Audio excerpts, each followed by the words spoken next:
My name is Kevin. I'm 49 years old. 8 years ago, I married Dana and inherited 2 sons I didn't help create but tried to raise just the same. Tyler was 13 then, Mason 12. Their world had already been built, torn down, and patched over by the time I stepped into it. Their father, Greg, never truly left. Not in the way that counts.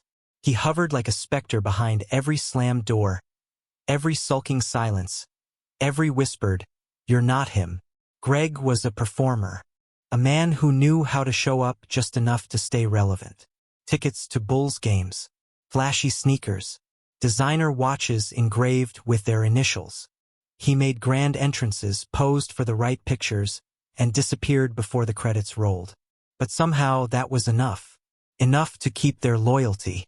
Enough to make sure I never fully arrived. I was the quiet one. The one who stayed after the flashbulbs faded.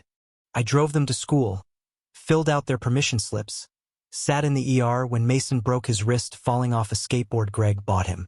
I knew their dentist's name, the date of Tyler's first kiss, the smell of their muddy cleats rotting in the garage. I paid the bills, fixed the furnace, filled the tank. And I never asked for anything back. Not a name, not affection, just room to exist. They called me Kevin. Not with malice, but never with warmth either. Just a placeholder, a concession, something like a man in the margins of their story. We moved to the suburbs. A 2-story box with beige siding and a yard no one cared for but me. It was a fresh start, Dana had said. Closer to the good schools, safer streets, cleaner sidewalks. I cashed in a work bonus to make it happen. Buried the strain under small talk and home improvement projects. Mason hated the move.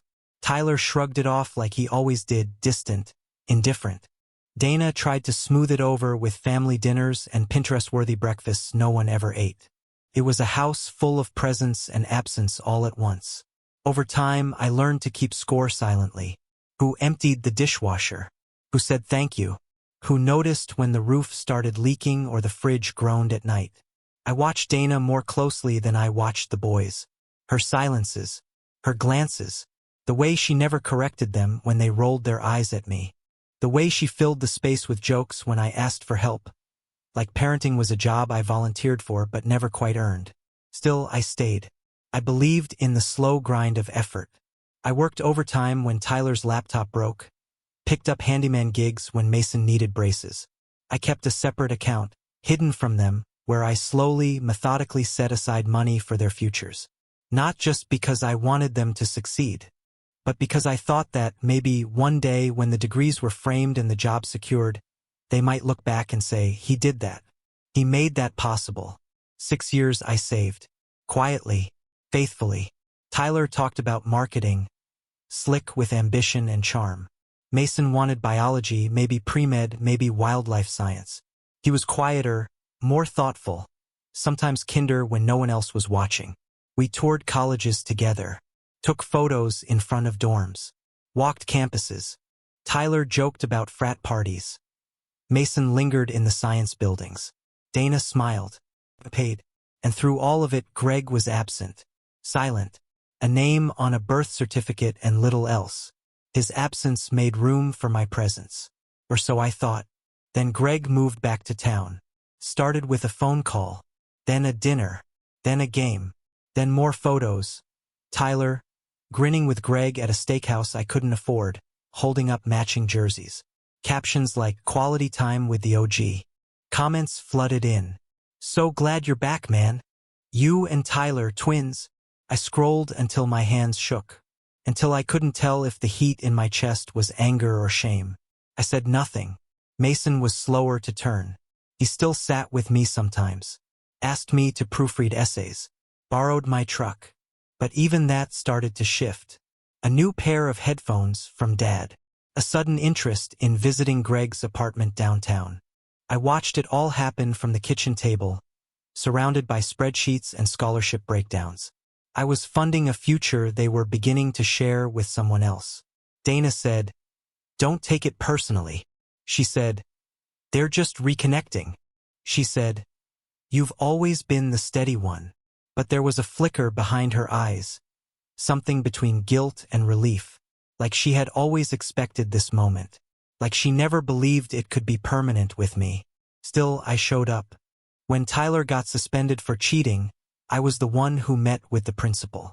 When Mason's car broke down, I was the one who paid the mechanic. I was always there, not because I was obligated, but because I believed in what I was building, a family, a life together, something solid. But belief doesn't buy loyalty. One night, I found Dana scrolling through old photos on her phone, the kind taken before I arrived. Her, Greg, the boys, smiling, young, whole. I stood in the hallway and watched. She didn't see me, didn't hear me, but she smiled. I went back to bed without a word. A week later, Tyler posted a picture of him and Greg at a college fair. Caption, "Thanks, Dad. Wouldn't be here without you." I stared at the screen until the battery died. It wasn't the lie that hurt. It was the ease with which I was erased. It was a Thursday night, late summer. The air was heavy with that Midwestern humidity that clings to your skin like wet fabric. The house was quiet except for the hum of the refrigerator and the sound of Dana stirring pasta on the stove. The boys were sitting around the kitchen table. I had my laptop open, spreadsheets pulled up, tuition deadlines, financial aid gaps, scholarship breakdowns, payment schedules I had built from scratch over years of scraping and saving. I cleared my throat and tapped the spacebar to wake the screen. "Okay," I said. "So this is where we are." Tyler barely looked up from his phone. Mason glanced at me, then away. Dana was drying her hands, pretending not to notice the wall forming again. The same one that had been rising, brick by quiet brick, since Greg came back into town. "I've got enough set aside to cover most of the first year," I continued. "After scholarships kick in, there's a gap, but I can handle it. I talked to a rep at the credit union. Worst case, I take out a small loan to cover what's left." Silence. Mason shrugged. "Maybe our real parents should be the ones handling this." It hit like a head-on collision. I blinked, thinking I'd misheard. "What?" Tyler didn't flinch. He nodded. "You've already done a lot, Kevin. Seriously. But this isn't your responsibility anymore." Dana's smile faltered. "Boys." "No," Mason said. "We just think you shouldn't have to carry it all." The words were surgical, clean, practiced, and cowardly, because beneath the surface of that phony concern was the truth. They didn't want me in this role. Not now. Not when Greg had returned and started to perform again. The performances always won. I stared at the two boys I had raised. Fed, clothed, driven across town at dawn, bailed out of trouble, and felt something inside me split. It wasn't anger. Not yet. It was emptiness. A sudden hollowness, like a floor giving out beneath your feet. Dana tried to laugh. "Come on. What are you guys even saying?" Tyler met my eyes. "We appreciate you, but you're not our father." He said it calmly, like it was just math. "Not our father." I stood up, slowly, without a word. I closed the laptop and left the table. Walked down the hall, past the photos I'd paid to frame, beach vacations, school plays, Christmas mornings. All of them staged. None of them real. I went into the bedroom, shut the door behind me, and sat on the edge of the bed. For a long time I just listened, to the low murmur of voices in the kitchen, to Dana trying to redirect the conversation, to the boys chuckling like they just solved a puzzle. Then I picked up my phone. I opened my banking app, typed in the password. I had just over $70,000 saved for them. 6 years of skipped dinners out, overtime shifts, odd jobs I never told Dana about. All of it, tucked away for a future I now understood was never mine to be part of. I transferred the money into my personal account. Then I opened the tuition portals. Tyler's, Mason's. I logged in, canceled every scheduled payment, deleted every linked card and bank number. Then I went into my bill pay settings and scrubbed their names. Every auto transfer, every recurring gift, erased. It felt surgical, precise, like cauterizing a wound before the infection could spread further. The next morning, I woke up before dawn, made coffee, sat at the table, same spot as the night before. Dana came down the stairs, sleepy, confused. She asked me if everything was okay. I looked at her for a long time before answering. "They're right," I said. "I'm not their father." She blinked. "Kevin, they didn't mean it like that." "They meant every word," I said. "And you let them." She stared at me like I'd spoken in a different language. "What are you talking about?" "I stopped the payments," I said. "The tuition, the accounts, everything." Her mouth opened, then closed. "I'm done paying to be disrespected," I said. "Let Greg handle it now. He's back, right?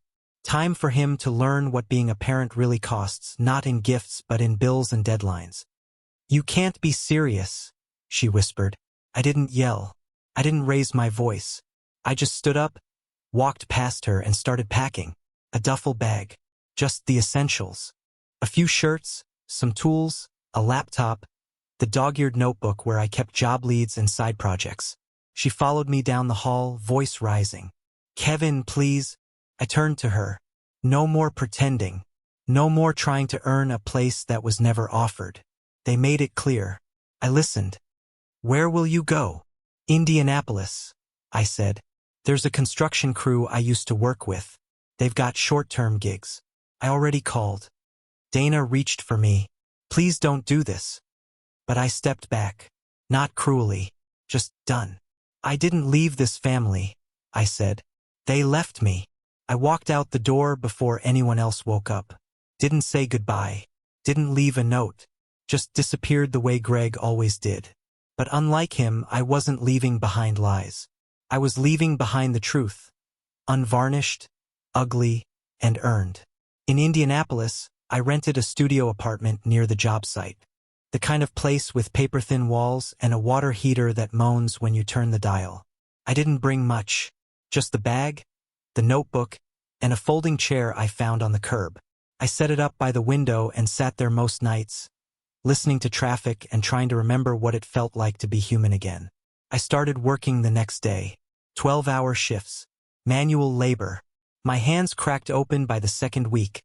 Nails blackened from steel and concrete.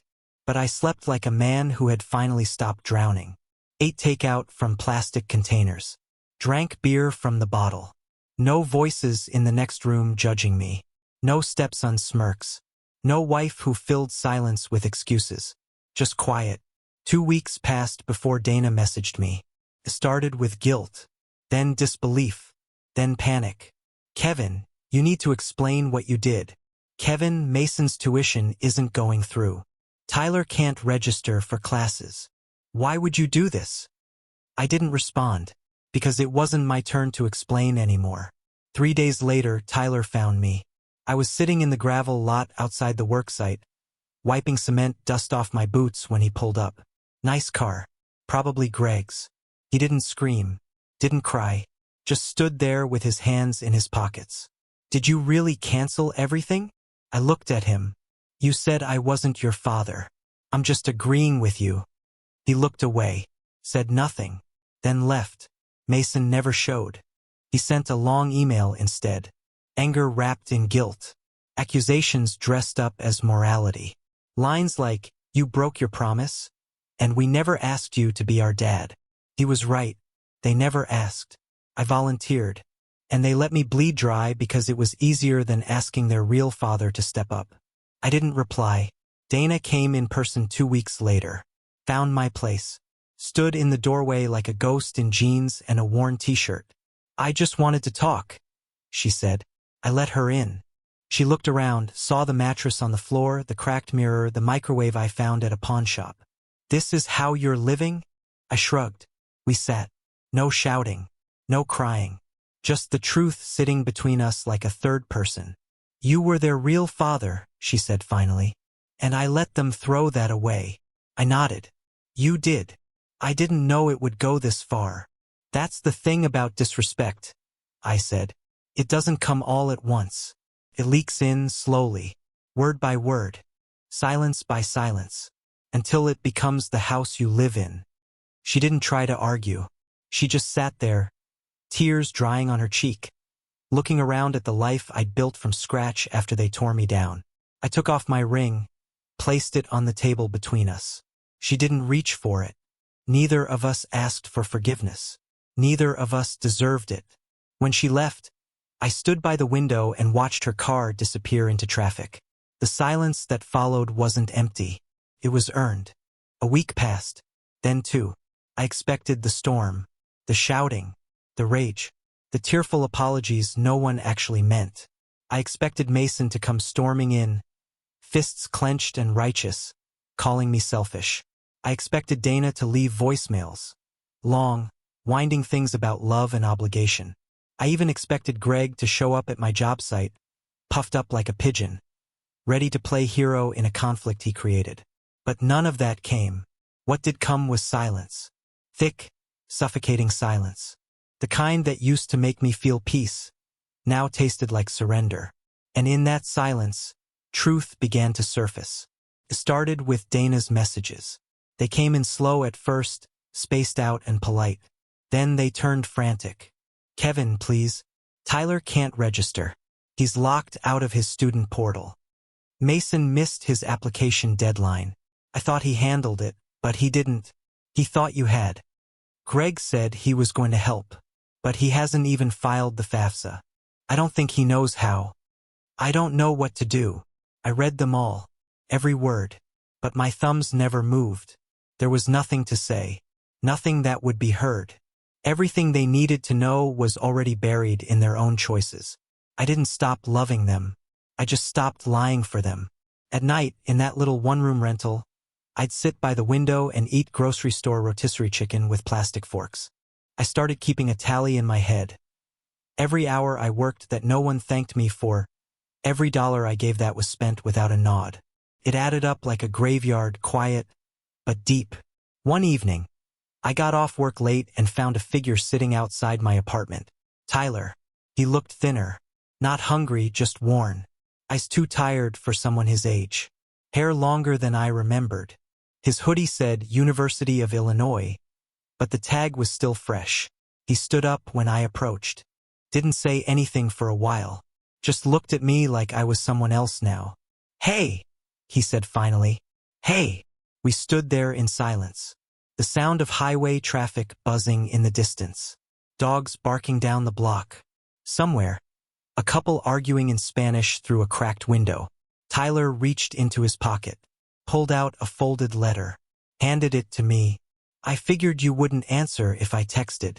I opened it while he watched. One page, typed, formal. He was deferring his enrollment. Financial reasons. No surprise. I talked to the financial aid office, he said. They said I can reapply next semester, if I sort things out. Greg helping. His jaw clenched. He said he would, but he hasn't. Said he needs time. Said he's dealing with some stuff. Of course he was. You came all the way here to tell me that? No, Tyler said. I came to ask if you really canceled everything. If this is permanent. I looked at him, not as a father, not as a stepfather, just as a man who had been broken open and rebuilt with nothing but grit and scars. You said I wasn't your father, I replied. I'm just making sure the math lines up. His shoulders slumped. He nodded slowly. Right? He didn't cry, didn't plead. He just stood there, old enough to understand, too young to carry it all. I didn't mean it the way it sounded, he muttered. But you meant it. He didn't argue. I'm sorry, he said, barely audible.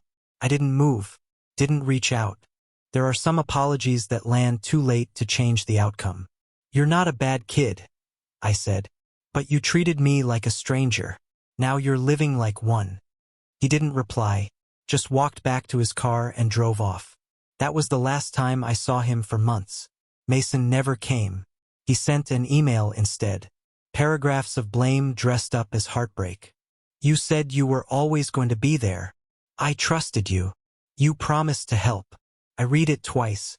There was no mention of respect. No acknowledgement of what I gave. Only expectations I had apparently failed to meet by stepping away. I didn't answer. Let Greg reply. Let Dana draft the next apology. Let the man they called Dad sign his name on the next check. I was done submitting receipts to a family that kept forgetting the debt. Back in Chicago, things were unraveling. Dana finally called. I let it go to voicemail. She tried again. I answered. Her voice cracked. She sounded tired, older. I didn't call to fight, she said. Then why did you? She was quiet. Then, because I was wrong. That stopped me. Not because I believed her, but because I'd never heard her say it. I let them believe you were the backup, she said. I let Greg back in without thinking about what that would do to you. I thought you'd always just stay. I did stay, I said, until there was no reason to. I miss you.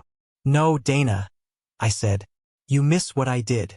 You miss the money, the stability, the man who didn't ask for credit. But you never stood beside me. Not once. I didn't know how. You knew how to laugh when they cut me down. You knew how to smile when they called Greg Dad in front of me. Silence. I wanted peace, she whispered. I didn't want to choose sides. And so you chose silence, I said. And silence is a side. She started crying. I didn't stop her. Didn't comfort her. I just let her feel what I'd been drowning in for years. I still love you, she said. Even now. I believe you, I said. But I don't belong to you anymore. I hung up. I sat there for a long time. The streetlight outside my window flickered, humming like a bug zapper on its last breath. My dinner sat untouched. The beer went warm in my hand. I wasn't angry. I was clean. Every day after that was a little lighter. I picked up more shifts, got better at the job, built a rhythm. I found a second-hand dog at a shelter and named him Rusty. He followed me everywhere. Loyal, quiet, eyes full of the kind of trust one never saw in my own home. We'd sit on the back stoop every night, him curled by my feet, me with a book I never finished. The world moved on. So did I. One morning I checked the mail. There was a single envelope. No return address. Inside was a photo of Tyler standing in cap and gown. No smile. No proud parents flanking him. Just him. Alone. Tucked inside the photo was a note. I paid for this myself. Took longer than I planned. But you were right. Thank you. No apology. No signature. Just truth. I placed the photo in the same drawer where I used to keep their college fund paperwork. Not out of bitterness. Out of closure. Because sometimes the most important lesson isn't taught in presence. It's taught in absence. In silence. In boundaries. Because love isn't money. It's memory. And when those memories are erased, you stop writing new ones. I wasn't their father. But I was the man who never walked away. Until I did. Almost a year passed. A year of silence. A year of stillness. A year of no stepsons. No guilt-ridden wife. No shared bank accounts that bled every time someone else made a mistake. It wasn't peace, not at first. It was more like withdrawal. Like stepping off a Dr*G that had masked your own erosion for too long. There were nights I'd stare at the wall for hours, not thinking, not sleeping, just sitting with the ache that had no name. You don't spend 6 years pouring your life into a family and walk away untouched. You walk away hollowed, bruised. You walk away half-finished with memories that rot in your gut like spoiled meat. You carry the sound of their laughter, laughter that never reached you. Like static in the back of your head. You remember every Kevin said instead of Dad. Every eye roll. Every joke told in front of you like you weren't there. That first winter in Indianapolis, I barely spoke. I showed up to work, laid concrete, framed walls, hauled materials up icy scaffolding. My hands cracked open. My knuckles bled. I wrapped them in electrical tape and kept moving. You get used to pain when no one notices it. Rusty, my dog, was the only living thing that greeted me like I mattered. He didn't care that I wasn't blood. He didn't care about last names or who paid for what. He sat beside me like he saw me, really saw me. One morning, I found him waiting by the door, leash in his mouth, tail thumping, hope in his eyes. And I realized, in all my years with Dana, no one had ever looked at me that way. Not once. The strange, what becomes sacred after betrayal. The sound of your own keys in your own door. The weight of your own groceries. The silence that no one interrupts. You start to feel ownership over yourself again. You stop asking to be chosen. That was the biggest shift. I stopped asking. I stopped waiting. I let the damage settle into place like concrete. Not because it healed, but because I had accepted the shape of the ruin. And then, one Saturday in June, the letter came. No return address. Just my name handwritten. Tight letters. No flourish. Inside, a photo. Tyler. Standing in front of a white building with red bricks, diploma in hand. Cap tilted slightly. Eyes shadowed. Alone. No crowd. No arms around his shoulders. No parents on either side. Just him and the weight of what he had carried or lost. Tucked behind the photo, a note. A single line. I paid for this myself. Took longer than I planned, but you were right. Thank you. No signature. No plea for forgiveness. No mention of Greg. No revisionist history. Just truth. I read it once. Twice. Then I placed it inside the old filing cabinet. The one where I used to keep their scholarship forms, their school schedules, the tuition receipts I printed and highlighted and filed like proof of love. I slid the drawer shut. It didn't feel triumphant. Felt finished. I didn't call him. Didn't write back. Didn't send money or congratulations. Because that was never what he needed. What he needed, what they all needed, was to understand the cost of taking a man's love and treating it like spare change. They had made their choice. And now they lived in it. Dana never came back. Not really. She messaged on holidays, short, polite things. Hope you're doing well. Rusty still with you? Saw a place that reminded me of us. I replied once. Still alive. He's good. That was enough. I found a new rhythm. Work, walk, sleep. The men I worked with didn't ask questions. They respected the way I kept to myself. Bought my own coffee. Covered my own mistakes. They knew something had broken in me, even if they didn't know what. And that unspoken understanding, that was the closest thing to family I'd known in years. I never told them about the boys. Never said their names.